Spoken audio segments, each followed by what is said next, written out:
My name is Sean Evelyn. I'm 15 years old and I'm a Global Kids member. I go to High School for Public Service in Brooklyn, New York. Global Kids held a virtual town hall for students who had questions about democracy and the times we're in. Come take a look. My question is what are the main ideas behind democracy?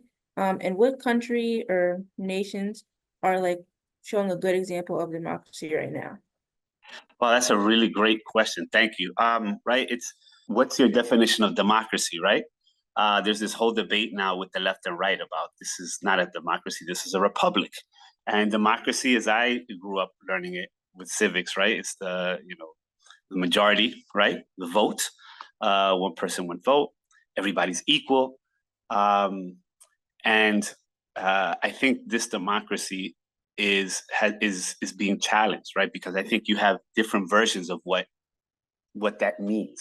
Again, perspective, framing. Some people will see it totally different than what democracy means, right? Democracy for some people, Americans might mean that the Second Amendment is sacrosanct, right, to bear arms.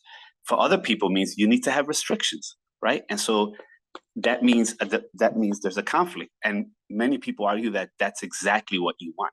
You want conflict in a democracy. You just don't want violent conflict, right? And as we've seen in this country and throughout the world in this early century, many democracies with their policies have resorted to violence in many ways. I think also, as I would tell my students, you know, if voting, if you going to the ballot box and voting without anybody telling you what to do or kind of bullying you or intimidating you at the ballot box, if that's democracy for you, that's one definition.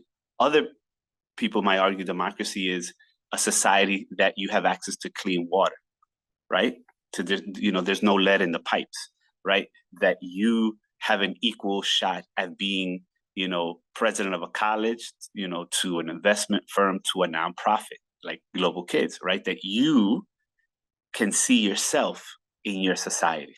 We also discuss ways for young people like myself to have our voices heard and influence upcoming political decisions. My question is, how can we as young people influence political decisions that can be made in the future?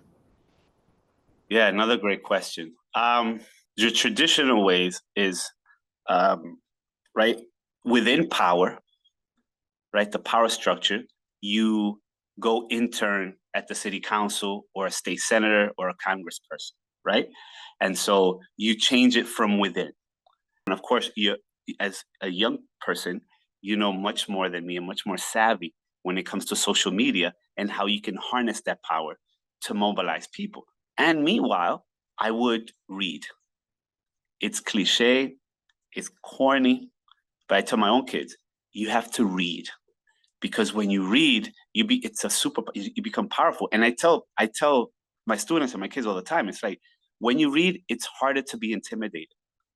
Overall, this conversation was super informative, and we encourage young people like myself to keep the conversation going. You can talk with your peers, family members, and even teachers about democracy and voting.